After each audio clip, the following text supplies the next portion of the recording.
from Massachusetts is recognized. Well, thank you, Mr. Speaker, and I want to thank the gentleman from Georgia for yielding me the customary 30 minutes and for his riveting presentation, and I yield myself such time as I may consume.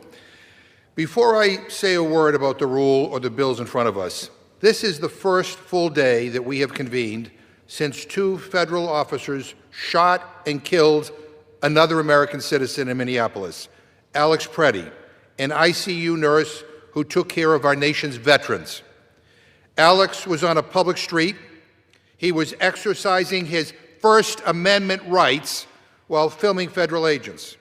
He was exercising his Second Amendment rights as a law-abiding concealed carry gun owner. He was doing what any decent person would do, helping a woman off the ground after she'd been shoved down by a federal officer.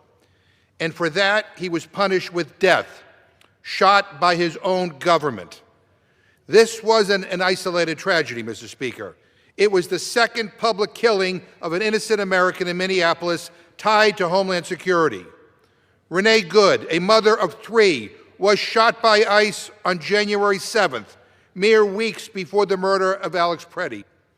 Mr. Speaker, as co-chair of the Tom Lantos Human Rights Commission, named after our former colleague, the only Holocaust survivor to serve in the United States Congress, I have spent years documenting and standing up to human rights abuses carried out by authoritarian regimes against their own people.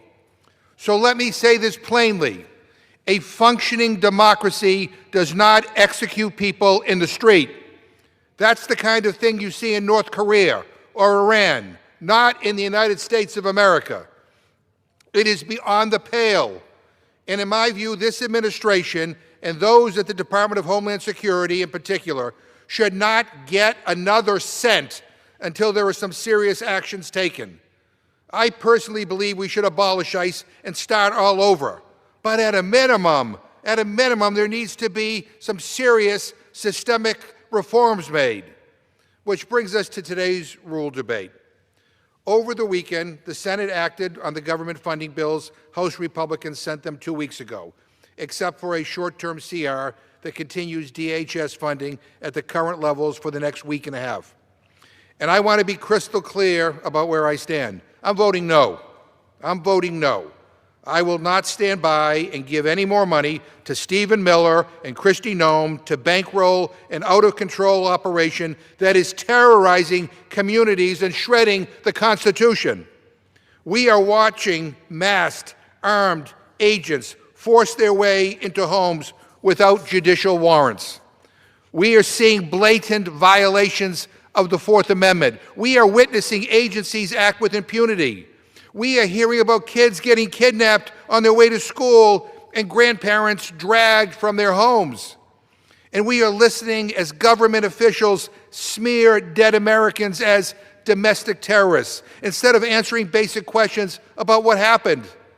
So I am not interested in business as usual, not for 2 more weeks, not for 2 more seconds. A federal judge recently described ICE's conduct in January as an extraordinary pattern of defiance of court orders. They said ICE, and let me quote, likely violated more court orders in January of 2026 than some federal agencies have violated in their entire existence, end quote. That should give every single member of this House pause. It's certainly my red line, and I think it ought to be a red line for this whole body. And Mr. Speaker, it's not just DHS funding. This package also gives a massive increase in funding to the Pentagon. Why are we writing a blank check for the so-called Department of War while this administration threatens allies, breaks the law, and treats Congress like an afterthought? Why are we giving Pete Hegseth more money than the administration even asked for, while we get fewer answers, fewer guardrails, and fewer constraints on reckless action? And on top of all of this, Republicans have jammed in a measure to repeal D.C.'s new tax law. Let me just tell my colleagues, this would blow a $600 million hole in D.C.'s budget, over $500 million gone, because Republicans in Congress want to meddle in local governance when they can't even manage a budget of their own. I mean, They just added $4 trillion. That's $4 trillion to the national debt in their one big ugly bill. Let that sink in. I mean, it's ridiculous. And the mayor and the chairman of the D.C. Council warned that this would throw a huge wrench into D.C.'s current tax filing season and force people to refile their taxes. That is insane. And if this bill becomes law, they would be ripping away D.C.'s new child tax credit, money that would go directly to families to help them put food on the table and reduce childhood poverty.